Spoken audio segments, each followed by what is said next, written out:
Season 8 special partner Kutchina small appliances এবং Safed detergent powder. একজন ভারতীয় হিসেবে আমরা সবাই সব সময় গর্ববোধ করি। আর আজ 26শে জানুয়ারি প্রজাতন্ত্র দিবস।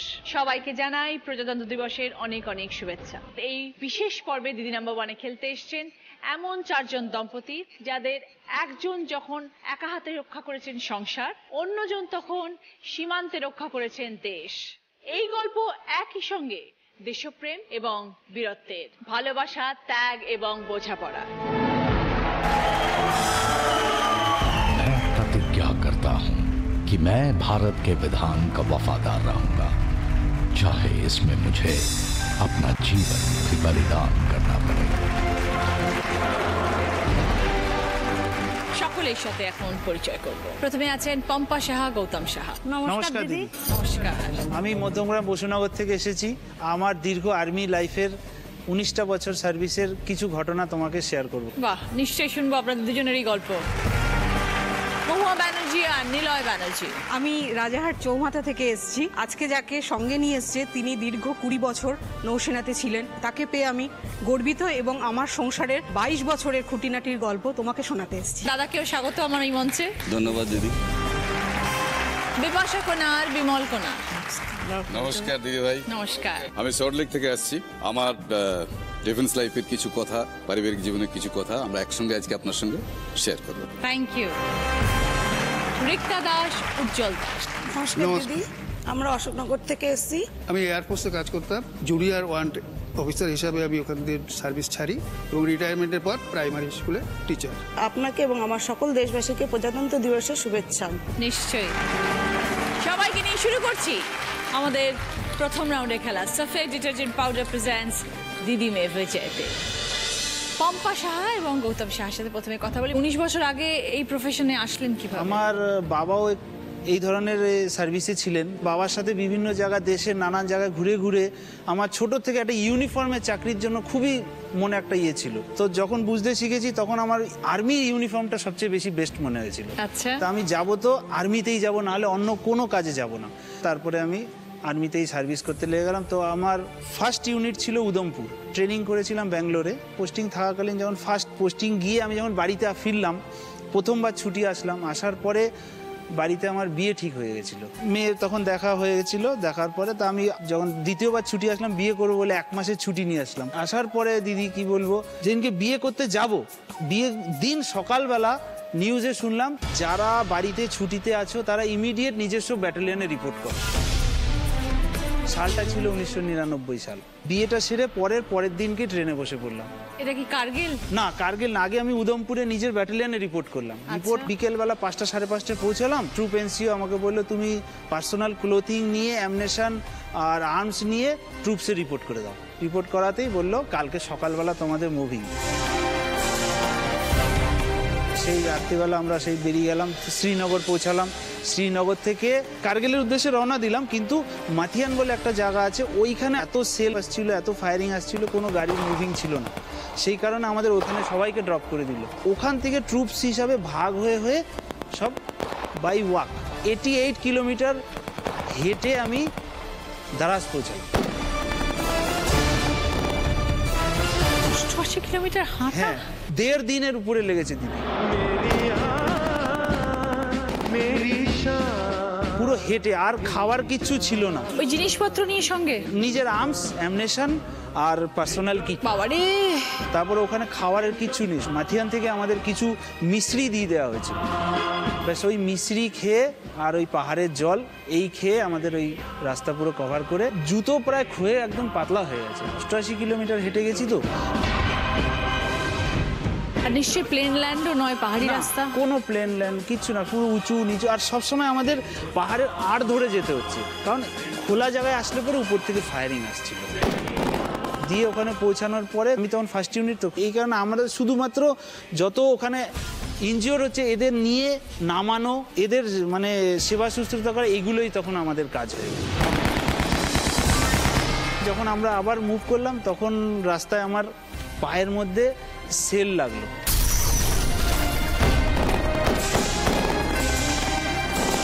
ফায়ারিং একটা সেল এসে লাগলো এই বা পায়ে। লাগার পরে পা পুরো প্রায় ফুলে উঠেছে, আর ওখানে কোনো ট্রিটমেন্টের ব্যবস্থা ছিল না, বুট খোলা যাচ্ছে না, পা এত ফুলে গেছে। তারপরে বুটকে কেটে বুট বার করতে হয়েছে, দিয়ে তারপরে ওখানে নর্মাল ট্রিটমেন্ট করে আমাকে ওখান থেকে শ্রীনগর এমএইচে পাঠিয়ে দেওয়া। তো ওইখানে গেলাম, আমাকে ওখানে কেউ অ্যাটেন্ড করছে না, কারণ ওখানে যে সমস্ত বডি যারা আসছে কারোর হাত নেই, কারোর পা নেই। 24 আওয়ার্স নার্স ডাক্তাররা সবসময় লেগে রয়েছে সেবা যত্নের জন্য। তারপরে আমাকে 2 দিন পর অ্যাটেন্ড করলো, ওই অবস্থায় 2 দিন রয়েছি ওখানে। অ্যাটেন্ড করার পর তারপর ওখানে 15-20 দিন ছিলাম, থাকার পরে ওখান থেকে আমার যখন ডিসচার্জ হলাম, ডিসচার্জ হওয়ার পরে আমাকে ব্যাটালিয়ান রিপোর্ট করতে বললো। ব্যাটালিয়ানে যখন আসলাম ততদিনে তো মামলা ঠান্ডা হয়ে গেছে সব কিছু।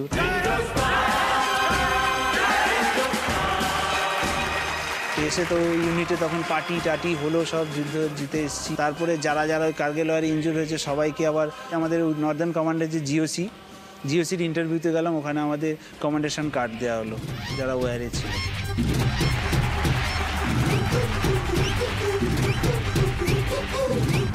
বিয়ের 2 দিন পরে চলে যেতে বিয়ে হয়েছে। 2 দিন পরে, আর 6 মাস পরে আমি এসেছি বাড়ি। বাপরে বাপ, বউকে হ্যাটস অফ। পেপার টিভিতে যে যুদ্ধ ওই যুদ্ধটাই শুনছি, কোথায় আছে কেমন আছে আমরা কোনো খবর পাচ্ছিলাম না। 2 মাস কিভাবে কেটেছে কি বলবো দিদি। সে 2 মাস কোনো যোগাযোগ নেই? না, 2 মাস কোনো যোগাযোগ নেই, টেলিফোন ব্যবস্থা কোনো সবকিছু কিচ্ছু নেই। লাইন বন্ধ ছিল, কোনো চিঠি পত্র কোনো কিচ্ছু কিছু। না। তো এখন আজকের এই 26শে জানুয়ারি নিশ্চয়ই খুব স্পেশাল দিন। এই 26 জানুয়ারি আমাদের ওখানে থাকলে পরে বিশাল পার্টি, বিশাল একটা খুব সুন্দর, মানে গেট গেট টুগেদার হয়, সব হাজব্যান্ড ওয়াইফ সবাই আমরা যাই, প্যারেড হয়, তারপরে ওয়াইফদের জন্য নানা রকম গেমস টেমস সব থাকে, বাচ্চাদের জন্য গেমস হয়, আমাদেরও নিজেদেরও অনেক রকম খেলা থাকে। আমার খুব ইচ্ছা যে আমার ছেলেও এই প্রফেশনেই যাক। আচ্ছা, আর ছেলে আমার, আছে? হ্যাঁ, আমার ছেলেরও ইচ্ছা এটাতেই যাবে। বাবাকে ছোটবেলা থেকে হ্যাঁ, দেখেছো ছোট না? থেকে ও এটাই আর কি মনের ইচ্ছা। তো পম্পা ওই 19টা বছর একা হাতে সংসার সামলেছো? হ্যাঁ, একা হাতে ছেলের স্কুল, ছেলেকে পড়তে নিয়ে যাওয়া, ছেলের সব কিছুই পুরোই আমি একা। দেশ সেবার সাথে যারা যুক্ত আছে আপনারা সবাই, তাদের ওয়াইফদের কিন্তু অপরিসীম অবদান। তা না হলে কিন্তু আপনারা এত মনে আনন্দ করে কাজ করতে পারতেন না যদি ওয়াইফরা সংসার না সামলাতে। এটা সত্যি কথা দিদি, আমাকে ও এত মনে জোর দেয়, এত একদম। কিছু। ছেলের এত শরীর খারাপ, জ্বর, কখনো বলতাম না ফোনে, বলতাম না ছেলে ভালো আছে, কোনো চিন্তা নেই, তুমি আমাদের চিন্তাই করো না, আমরা সব ঠিক আছি। একবার তো এরম এসছিল, মানে ওই সিয়াচিনে ছিল, অনেক দিন পরে, প্রায় 6 মাস পরে। সিয়াচেনে ছিলেন? হ্যাঁ, সিয়াচিন। -45 আমি দেখেছি। सियाचिन हिमालय के काराकोरम के पहाड़ों में मौजूद है दुनिया की सबसे ऊंची रणभूमि। নাকের জল চোখের জল আমি জমতে দেখেছি, সর্ষের তেল ওখানে জমে যায়। সেখানে আপনাদের ডিউটি করতে হয়? হ্যাঁ, ডিউটি করতে আছে। এই এত কষ্ট করতেন শুধু আমরা দেশবাসীরা শান্তিতে থাকতে পারি। Hats off, absolutely hats off. Thank you ma'am. আমাদের পুরো ইন্ডিয়ান আর্মিকে হ্যাটস অফ।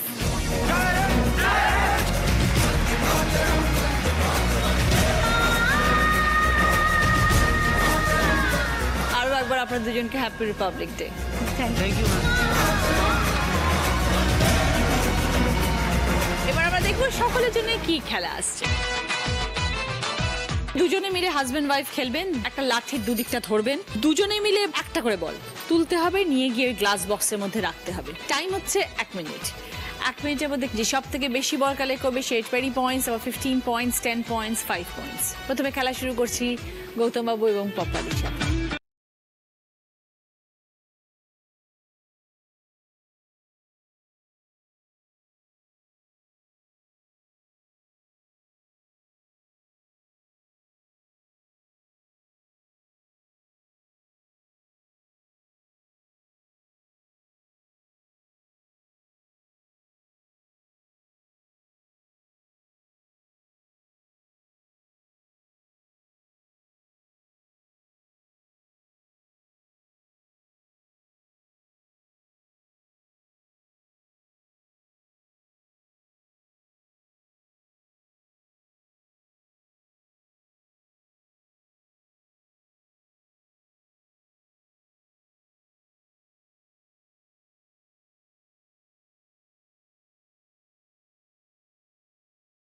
বল কালেক্ট করেছে।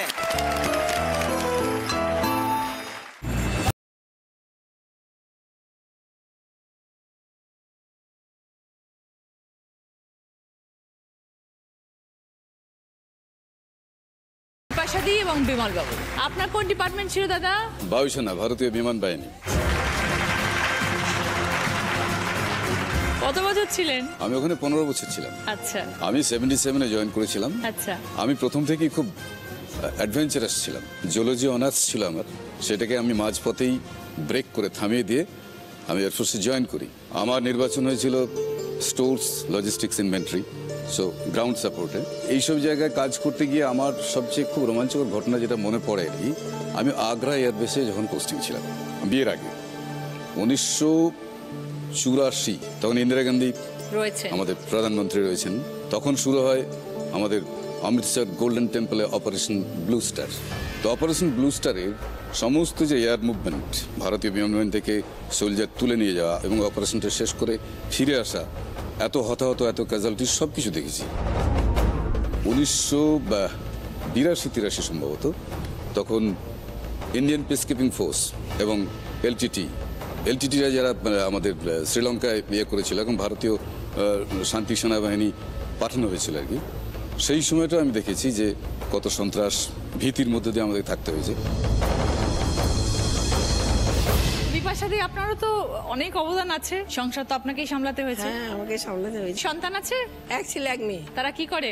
মেয়ে তো বিয়ে হয়ে গেছে, নাতনি হয়েছে, আর ছেলে তো এখন বোম্বাই চাকরি করছে। বিমল বাবু, এখন যে জীবনটা আপনি কাটাচ্ছেন, এটা কেমন লাগছে এখন? পড়াশোনার মধ্যে আছি, আমার একটা অতিরিক্ত হবি আছে যে আমি একজন কণ্ঠশিল্পী। আচ্ছা, 2 লাইন হয়ে যাক। আমার নাম ভারতবর্ষ। স্টেন গানের বুলেটে বুলেটেই আমার ঝাঁঝরা বুকের উপর ফুটে উঠেছে যে মানচিত্র, তার নাম ভারতবর্ষ। আমার প্রতিটি রক্তের ফোঁটা দিয়ে, চা বাগিচায়, কফি খেতে, কয়লা খাদানে, পাহাড়ে, অরণ্যে লেখা হয়েছে যে ভালোবাসা, তার নাম ভারতবর্ষ। ওড়িশির ছন্দে, ভারতনাট্যমের মুদ্রায়, সাঁওতালি মাদলেই আর ভাংড়ার আলোড়নেই জেগে উঠবে তুমুল উৎসবের রাত।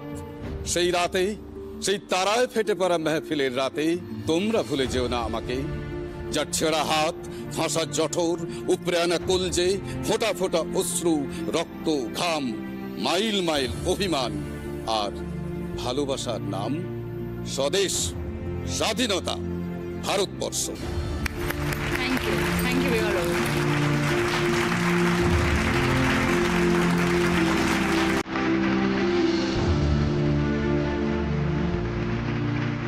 Stop.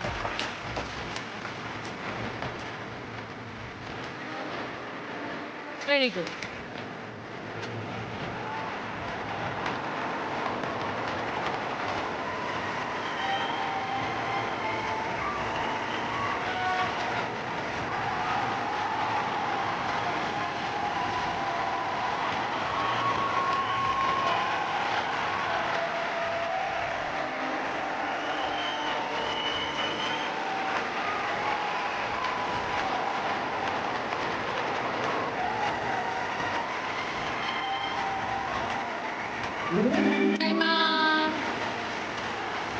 বিপাশা দি এবং বিমল বাবু 1 মিনিটে 6টা বল কালেক্ট করেছে।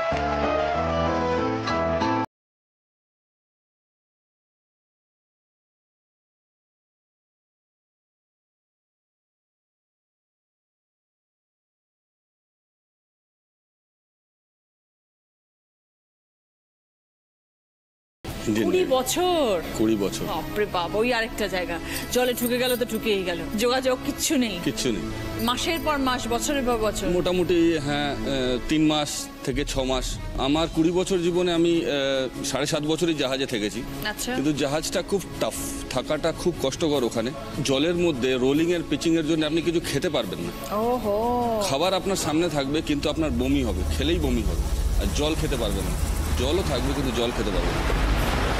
প্রথমে আমি নেভিগেশন অ্যান্ড ডাইরেকশন ব্রাঞ্চ পেয়েছিলাম। আচ্ছা। তাতে শিপ স্টিয়ার করতে হতো, চার্ট বানাতে হতো, নেভিগেশনাল চার্ট যেটা হয়, কোনো অবজেক্ট কোন জায়গায় অ্যাট সিতে কোন জায়গায় আছে, রাডার প্লটিং করতে হতো। আচ্ছা। যে সাবজেক্টটা আমার থ্রেট, এত বড় সমুদ্র, সেখানে কোথায় সেটা রাডার করতো, আমাদেরকে ওর মুভমেন্ট দেখে আইডেন্টিফাই করতে হতো যে কোথাও কিছু আছে। হ্যাঁ, ফিশিং বোট না ওটা ভেজেল, না ওটা নেট সমুদ্রে ফেলে রাখে, নেট ফেলে রাখে, তার বাবলস থাকে, তো সেইগুলো আইডেন্টিফাই করতে হতো। সেফ এরিয়া দিয়ে আমাদেরকে পেট্রোলিং করতে হতো। পেট্রোলিং জিনিসটা কি? পেট্রোলিং হচ্ছে ছোট বোটে সব 5 জন মিলে আমরা সমুদ্রে যেতাম, যত ছোট ছোট ভেসেল বা কোনো শিপ সেগুলো চেক করা, সেগুলোকে পুরো র্যামেজ করতে হতো, শিপটাকে র্যামেজ করতে হতো আর বোটগুলোকে চেকিং করতে হতো।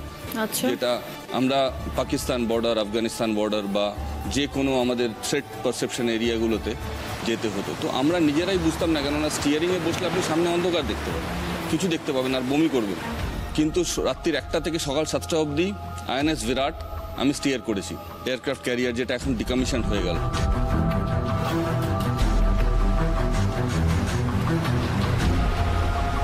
তারপরে আমি অ্যাডমিন ব্রাঞ্চে আসি, ইন্টেলিজেন্স ব্রাঞ্চ, নেভিতে। আমার বেস ট্রান্সফার হয়, মধ্যেখানে 2টো শিপ, আইএনএস ব্রহ্মপুত্রা আর আইএনএস হিমগিরিতে আমি ছিলাম 2 বছর করে। সেই সময় আমার ওয়াইফ একাই থাকতো, আমরা বম্বেতে থাকতাম কোয়ার্টার্সে। আমার ছেলেও এখন জয়েন করেছে নেভিতে। হ্যাঁ, ওরও ছোটবেলা থেকে একটা ইচ্ছা ছিল যে আমি নেভিতে যাই। আর্মি ম্যানদের যেরকম সবসময় লাইফ একটা রিস্কে থাকে, আপনাদেরও কি এরকম লাইফ রিস্কের একটা লাইফ রিস্ক ছিল? আমি অপারেশন সোয়ানে ছিলাম যখন গুজরাটে, এটা হচ্ছে 1993 এর ঘটনা, যখন বম্বে ব্লাস্টটা হয়েছিল তখন আমাকে পাঠানো হয়েছিল গুজরাটে, যেখানে বম প্ল্যান্ট করেছিল। বমটা মানে আইডিটা যেখানে বোট থেকে নামানো হয়েছিল, ওকে, সেই পার্টিকুলার জায়গাটাতে আমাদেরকে বোটে পেট্রোলিং করতে হতো। আমার সঙ্গে একজন পুলিশ থাকতো, একজন সাগর রক্ষক দলের লোক থাকতো। ধরা পড়েছে, আমরা ধরেছি। এত রোলিং পিচিং হতো, মানে এমনিই বমি হয়ে যেত আমাদের সবাইকার। আমি নেভি থেকে ছিলাম, তাই জন্য আমি একটু কম হতো। বাকি যারা আমার সঙ্গে ছিল তারা সবাই শুয়ে থাকতো বোটে। ইনসাস রাইফেল থাকতো, SLR থাকতো, একটা কার্বাইন থাকতো, আর উইথ পিস্টল আমার কাছে। তো সেই পিস্টল দিয়ে আমি ফুল নাইট অবজার্ভ করতাম কোনো মুভমেন্ট, ইলিগাল মুভমেন্ট বা কোনো রকম খারাপ মুভমেন্ট হচ্ছে কিনা, যেটা সাসপিশিয়াস। তো একটা শিপও ড্যামেজ করেছিলাম, শিপ থেকে অনেক কিছু পাওয়া গেছিল সেই রশ্মি বেঁধে উঠে। তো সেই এত সি রাফ ছিল সেই সময়, যদি একটুখানি হাতটা পিছলো তো ওপর থেকে নিচে পড়লে ওই জাহাজ আর বোটের মধ্যেখানে পিষে যাওয়া যেত, এরকম সিচুয়েশন প্রত্যেক দিন রাত্রির বেলা আমাদের করতে হতো। ওই অন্ধকারের মধ্যে, কেননা কিছু দেখা যায় না রাত্রিবেলা মাঝ সমুদ্রে, আর জলে তো কোনো আলো, জলে কোনো আলো নেই। সেই 3 মাসটা খুব টাফ গেছে আমার সেই জীবনটা। আর একটা খুব বেঁচে গেছি যে জায়গাটাতে, 13ই ডিসেম্বর 2001, আমি তখন দিল্লিতে পোস্টিং, আমার ছেলে তখন ছোট 1 বছর। 13ই ডিসেম্বর 2001 আমি পার্লামেন্টের বাইরে, আমাদের জিপসি ছিল, আমি জিপসিতে আমরা 3 জন বসেছিলাম। আমাদের 2 জন বন্ধু কিছু একটা কাজ করতে গেছিল দূরে, আমাদেরকে 5 মিনিট পরে পার্লামেন্টে ঢুকতে হতো। 5 মিনিটের মধ্যে আমরা ঢুকতাম পার্লামেন্টে। হঠাৎ আমরা শুনতে পাই শটস,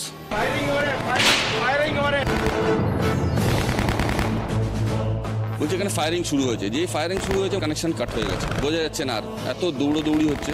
আমরা সঙ্গে সঙ্গে আমাদের জিপসি ঘুরিয়ে নিয়ে আমাদের ইউনিটে এসে, আইএনএস ইন্ডিয়া ছিল ওখানে, ইনফর্ম করলাম। ইনফর্ম করার পরে ওখান থেকেই সঙ্গে সঙ্গে ফোর্স দিয়ে গার্ড করে, তখন তখন একা ছিলাম।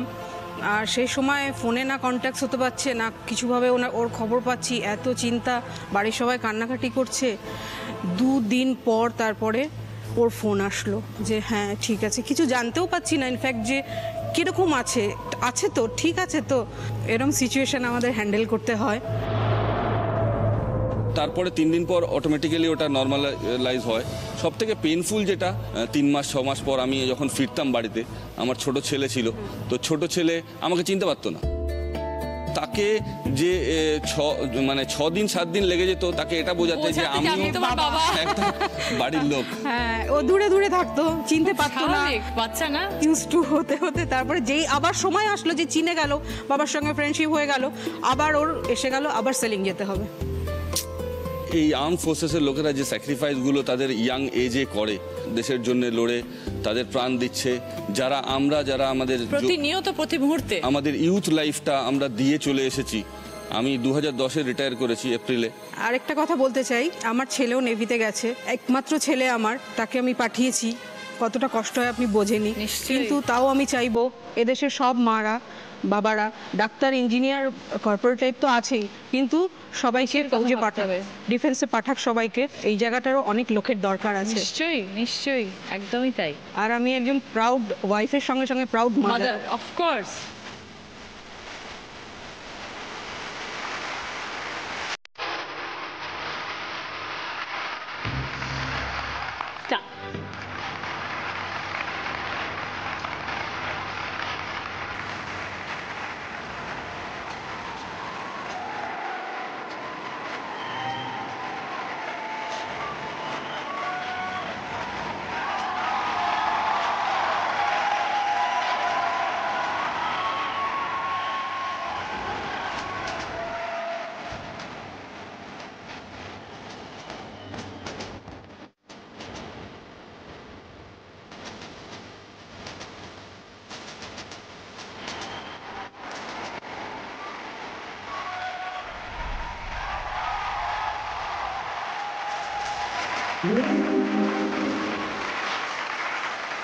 মহুয়াদি নিলয় বাবু 1 মিনিটে 9টা বল কালেক্ট করেছে।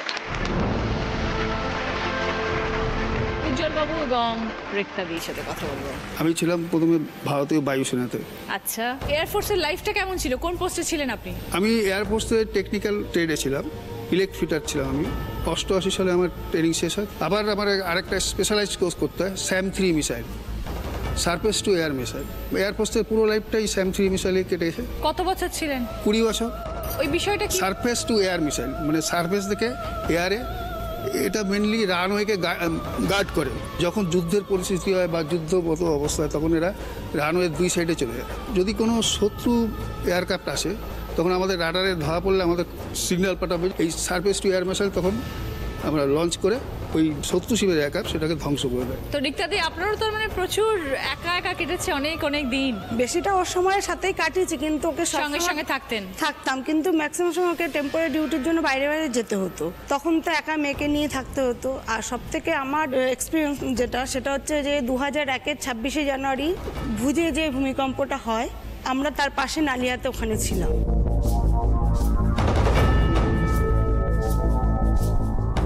26শে জানুয়ারি সকালবেলা একদম ডিউটি যাবে বলে রেডি হচ্ছে, তখন হঠাৎ দেখছি যে খাটটা কাঁপছে। তখন 4 বছর বয়স মেয়ের। এবার মেয়েকে কোলে নিয়ে নামছি, দেয়াল এরকম হচ্ছে, আগে পিছে হচ্ছে, দরজা খুলতে পারছি না, সিটকানি খুলতে পারছি না। আমাদের উপরে কোয়ার্টার ছিল। ভুলে এবার যেই সিঁড়িতে আসছে, যে সিঁড়ি তো দাঁড়িয়ে নেই, সিঁড়ি চলমান হয়ে গেছে, পুরো চলমান সিঁড়ি হয়ে গেছে। এবার কি করে নামবো? ততক্ষণে তো মারাত্মক গর্জন শুরু হয়ে গেছে, মানে মাটির তলার মধ্যে থেকে যে কি ভয়ঙ্কর গর্জন। এবার আমরা তো কোনো রকমে মানে সিঁড়ি দিয়ে শুয়ে প্রায় নামলাম। এবার দেখছি কি গাছগুলো সোজা পুরো নিচে চলে আসছে, আবার উপর উঠছে, বিল্ডিং পুরো গায়ে লাগছে।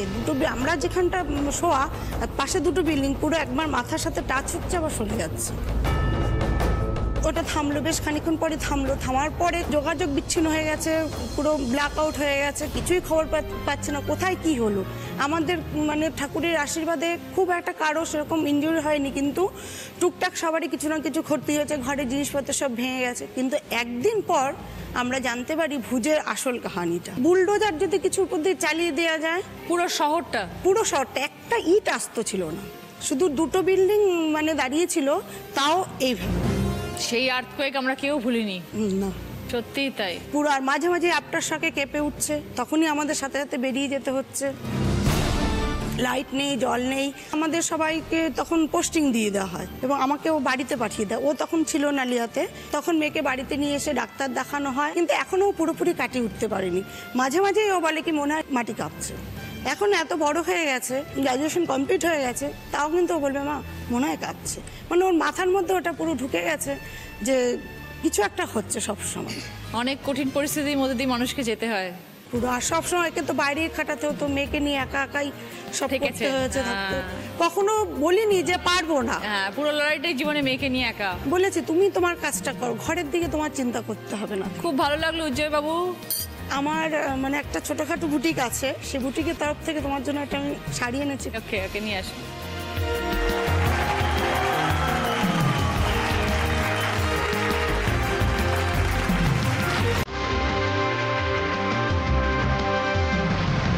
Ready, start.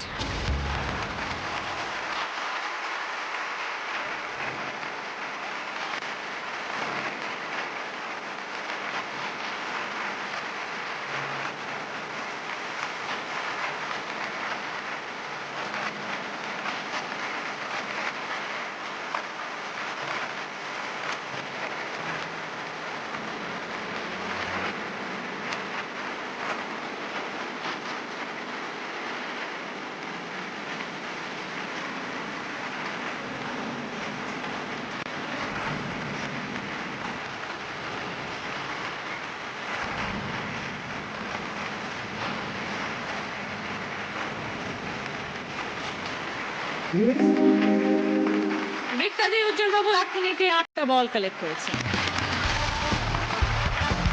ফার্স্ট রাউন্ডে স্কোর, এই রাউন্ডে ফার্স্ট পজিশনে আছেন মহুয়াদি নিলয় বাবু 20 পয়েন্টস। সেকেন্ড পজিশনে আছেন দুজন, রিক্তাদি উজ্জ্বল বাবু এবং পম্পাদি গৌতম বাবু, দুজনেই 15 পয়েন্টস। থার্ড পজিশনে আছেন বিপাশাদি বিমল বাবু 10 পয়েন্টস। আমি বলছি কি কি গিফট আছে। আছে হচ্ছে এখানে toaster, induction oven, garment steamer, sofa cum bed এবং আছে পুষ্পা ফার্নিচার তরফ থেকে আলমারি। পুষ্পা ফার্নিচার যত্নে থাকুক সবকিছু। মহুয়াদিদের পছন্দ গার্মেন্ট স্টিমার, পম্পাদি গৌতমবাবু পছন্দ পুষ্পা ফার্নিচার তরফ থেকে আলমারি, রিক্তাদিদের পছন্দ টোস্টার, বিপাশাদিদের পছন্দ সোফা কাম বেড। এই রাউন্ডে হাই স্কোরার হচ্ছেন মহুয়াদি। মহুয়াদির জন্য সফেদ ডিটারজেন্ট পাউডারের তরফ থেকে গিফট হ্যাম্পার।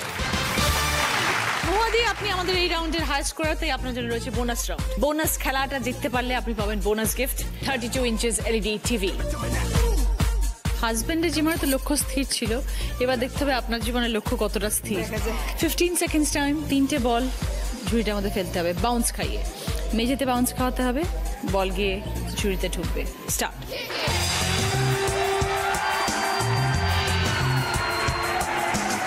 ভেরি গুড, একটা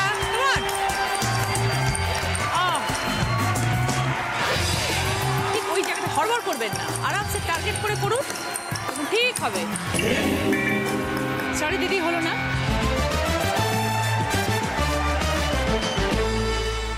শুরু করছি আমাদের second round. Kutchina small appliances presents হয় তুমি নয় আমি। আজকের আমাদের স্পেশাল গেস্ট রাহুল এবং তার সঙ্গে ভীষণ ভীষণ স্পেশাল গেস্ট শওকত খান।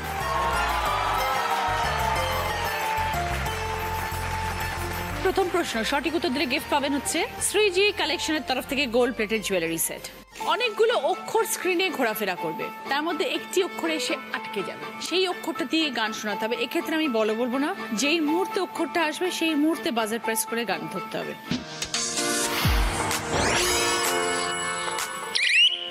পম্পাদি, মন মানে না, মানে না, মন মানে না, মানে না।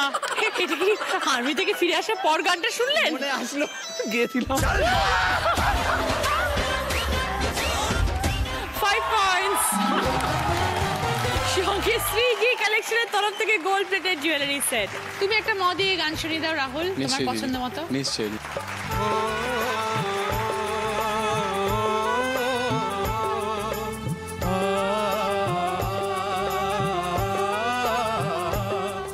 मेरे देश की धरती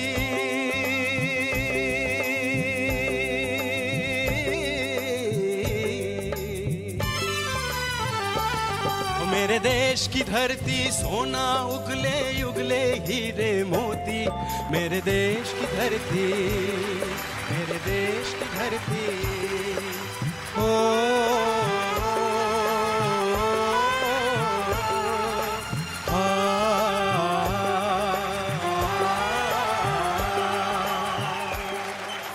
প্রশ্ন রাইট আনসার দিলে গিফট পাবেন কুচিনা স্মল অ্যাপ্লায়েন্স তরফ থেকে রাইস কুকার।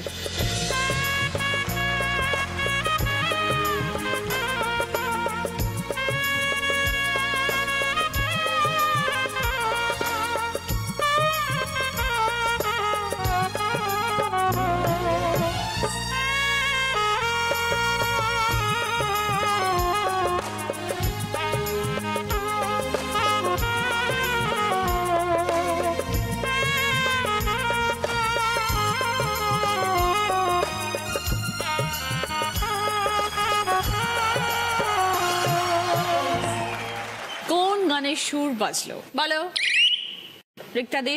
दिल दिया है जहाँ भी देगे है वतन तेरे लिए। 5 পয়েন্টস। সঙ্গে কুচিনা স্মল অ্যাপ্লায়েন্স তরফ থেকে রাইস কুকার। हर करम अपना करेंगे है वतन तेरे लिए। हम जिएंगे और मरेंगे है वतन तेरे लिए। दिल दिया है जान भी देंगे है वतन तेरे लिए। 3 নম্বর গান রাইট আনসার দিলে গিফট পাবেন জুসার। অনেকগুলো শব্দ আসবে, তার মধ্যে থেকে কিছু শব্দ নিয়ে গানের লাইন।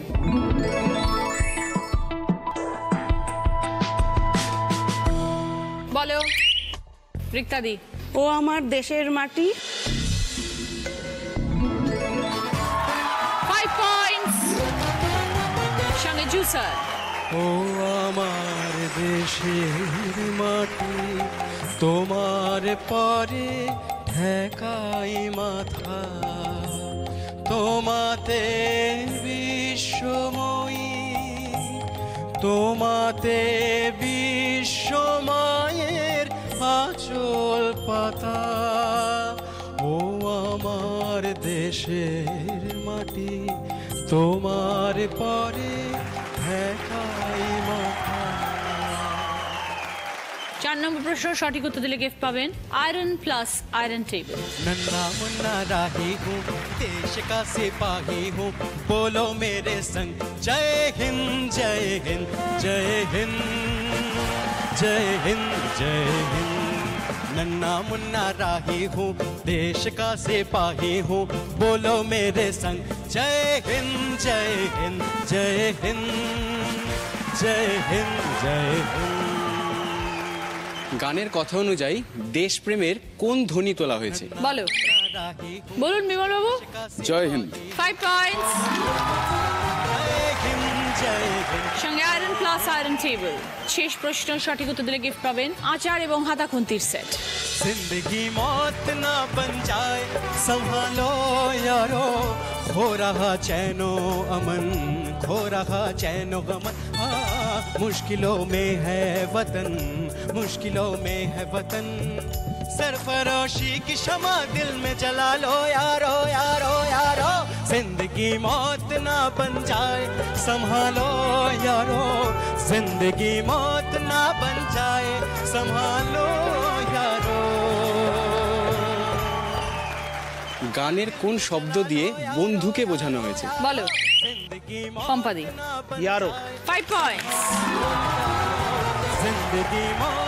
সঙ্গে আচার এবং হাতা খুন্তির সেট।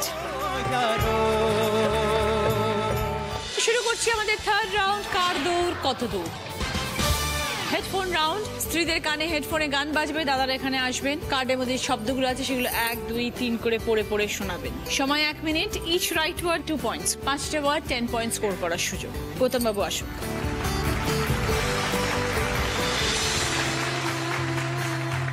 19 বছরে যখন মাঝে মাঝে বর আসতো বাড়িতে তখন কি বলতো? भारत हमारा प्यारा है।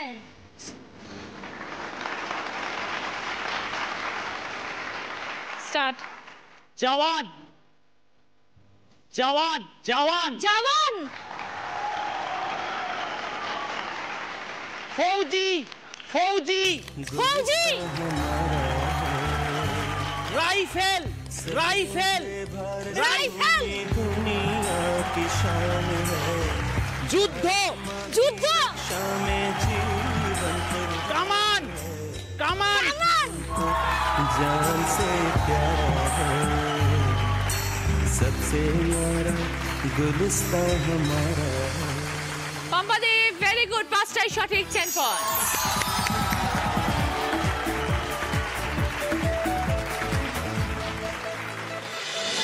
मेरा इंडिया, ये मेरा इंडिया, তোমাদের I love my India. I love my India। Start দাদা। নৌসেনা নৌসেনা নৌসেনা। সাগর সাগর। অস্ত্র অস্ত্র। জাহাজ জাহাজ। বাহিনী পাটি। বাহিনী পাখি। বাহিনী পাহিল। বাহিনী বাহিনী বাহিনী। বাহিনী।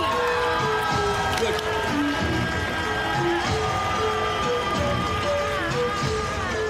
5টাই সঠিক, 10 পয়েন্টস।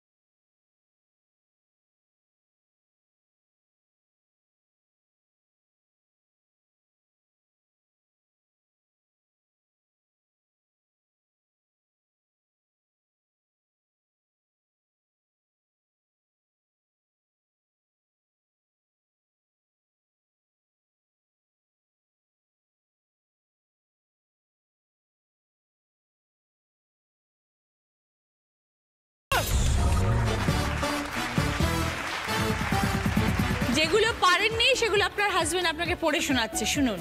বিমান, বন্দুক, সাহসী, প্যারাশুট। একটা পেয়েছেন 2 পয়েন্টস।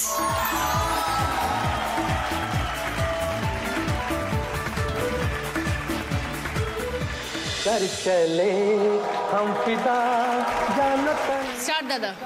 রান ওয়ে, तुम्हारे हवा রান ওয়ে, ভূমিকম্প, ভূমিকম্প, ভূমিকম্প, তাবু, তাবু, army, army, army, pilot, pilot, pilot, runway, army, runway, আরোহী, আরোহী, রানওয়ে, রানওয়ে, আর্মি, फिर भी बढ़ते कदम রানওয়ে, রানওয়ে, আরবু, আরবু,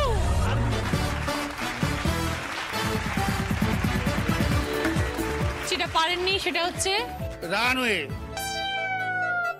4টে পেরেছেন, 8 পয়েন্টস।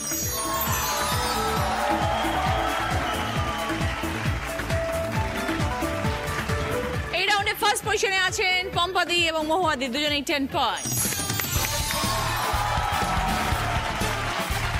পম্পাদির পছন্দ হেয়ার স্টাইলারের সেট এবং মহুয়াদির পছন্দ ননস্টিক কুকওয়্যারের সেট।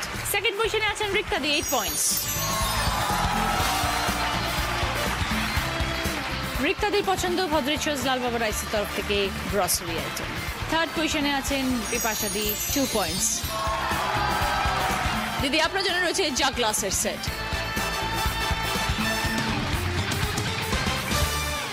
দুর্ঘটনায় ক্ষতিগ্রস্ত হয়েছিল হাত। ডাক্তার বলেছে একটা মগ জলও তোলা যাবে না। অভাবে সংসার সামলাতে মাত্র 5,000 টাকায় শুরু করেন শাড়ির ব্যবসা। বাঁ হাতে ব্যাগ নিয়ে 6টা-8টা গ্রাম ঘুরে ঘুরে বিক্রি করতাম। ওই করে 2টো বাড়ি করেছি, 2টো মেয়েকেই বিয়ে দিয়েছি। দিদি নম্বর 1-এ হাওড়ার শাড়ির বীর গল্প, মঙ্গলবার বিকেল 5টায় জি বাংলা এইচডিতে। ফিরে এলাম ব্রেকের পর, শুরু করছি আমাদের শেষ রাউন্ড, বুদ্ধিতে বাজিমার। আমার জুয়েলারি স্পন্সর করেছে শিক ফ্যাশন জুয়েলারি। যিনি আজ দিদি নাম্বার 1 হবেন তিনি পেয়ে যাবেন সফেদ ডিটারজেন্ট পাউডারের তরফ থেকে গিফট হ্যাম্পার, জি বাংলার তরফ থেকে সোনার হার। প্রথম প্রশ্ন, সঠিক উত্তর দিলে গিফট পাবেন হচ্ছে ডিনার সেট। মহা একটা শব্দ, মাতা, বর্ষ, রত্ন। কোয়েশ্চেন মার্ক যেখানে, সেখানে একটি কমন ওয়ার্ড বসবে, যেটা মহার পরে বসবে এবং নিচের 3টের আগে বসবে। তবে আমরা 4টে অর্থপূর্ণ শব্দ পাবো।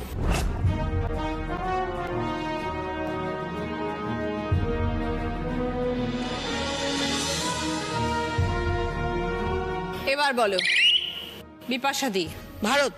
ওপরটা হচ্ছে মহাভারত। আর তলারগুলো ভারত মাতা, ভারতবর্ষ, ভারত রত্ন। 20 পয়েন্টস। সঙ্গে ডিনার সেট। দ্বিতীয় প্রশ্ন, সঠিক উত্তর দিলে গিফট পাবেন হচ্ছে নিউট্রিপট। কল্পর আগে শব্দ এলে সাফল্য তুমি কাজে পেলে, এটা একটা ক্লু। এখান থেকে একটা শব্দ বেরোবে, তারপরে ছবি থেকে একটা শব্দ, তারপরে ই, 3টে মিলিয়ে একটা অর্থপূর্ণ শব্দ।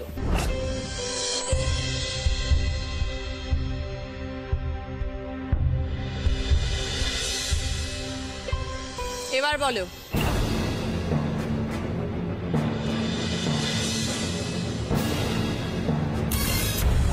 Time up. কেউ পারলেন না, দেখে নিন।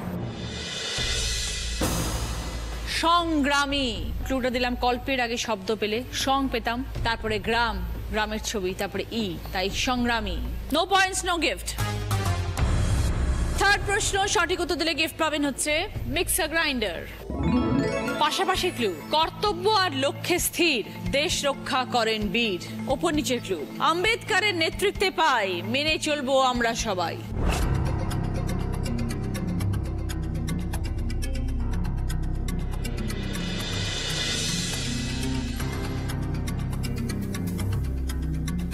এবার বলো রিক্তাদি। সংবিধান আর জওয়ান। 20 পয়েন্টস। সঙ্গে মিক্সার গ্রাইন্ডার। 4 নম্বর প্রশ্ন সঠিক উত্তর দিলে গিফট পাবে এয়ার ফ্রায়ার। গণতান্ত্রিক ব্যবস্থায় মানুষ গড়ে সরকার, নিজেরটা নিজে দিন, আপনার অধিকার।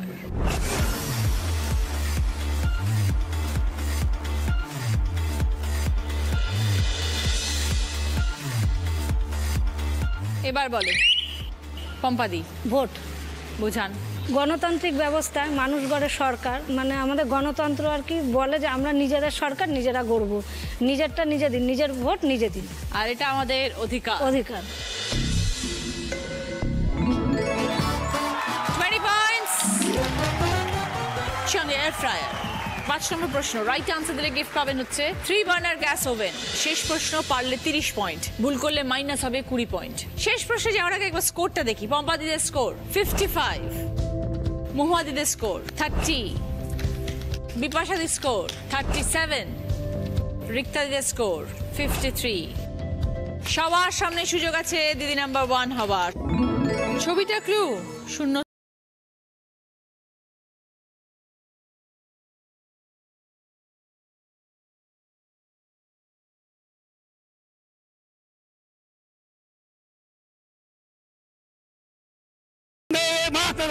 রিক্তাদিরা বলছেন বন্দে মাতরম। যদি সঠিক হয় তবে 30 পয়েন্টস।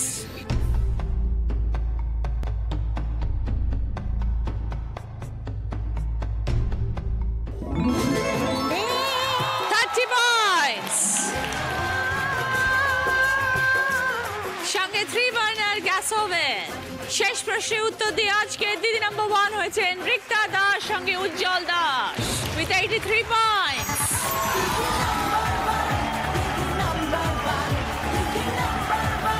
এবার রিক্তাদির জন্য রয়েছে জ্যাকপট রাউন্ড, যেটা খেলে জিততে পারলে পাবেন জি বাংলা এবং সেনকো গোল্ড ডায়মন্ডসের তরফ থেকে সোনার গিফট।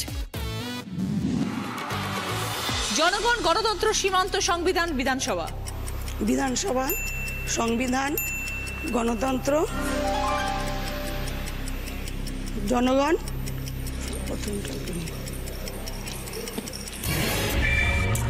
Time up. বিধানসভা, সংবিধান অবধি ঠিক ছিল, তারপরটা ভুলে গেল। তারপরে ছিল সীমান্ত, ওটা ভুলে গেছেন। সীমান্ত, তারপরে গণতন্ত্র, তারপরে জনগণ। এটা দিদি আপনার। মোহাদি বিপাশাদি। উইনারের ট্রফি রিক্তাদের। দিদি নাম্বার 1 প্যাচ, দিদি নাম্বার 1 এর সেশন। জি বাংলার তরফ থেকে সোনার হার। সাফেদ ডিটারজেন্ট পাউডারের তরফ থেকে গিফট হ্যাম্পার। সকলের জন্য ডাচ বেকের তরফ থেকে কেকস এবং কুকিজ।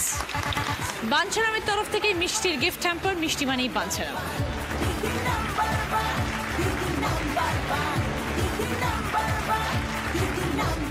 সবাইকে নমস্কার জানাচ্ছি। আশা করি আমাদের আজকের এই পর্ব আপনাদের সকলের ভালো লেগেছে। দেখা হচ্ছে আগামীকাল।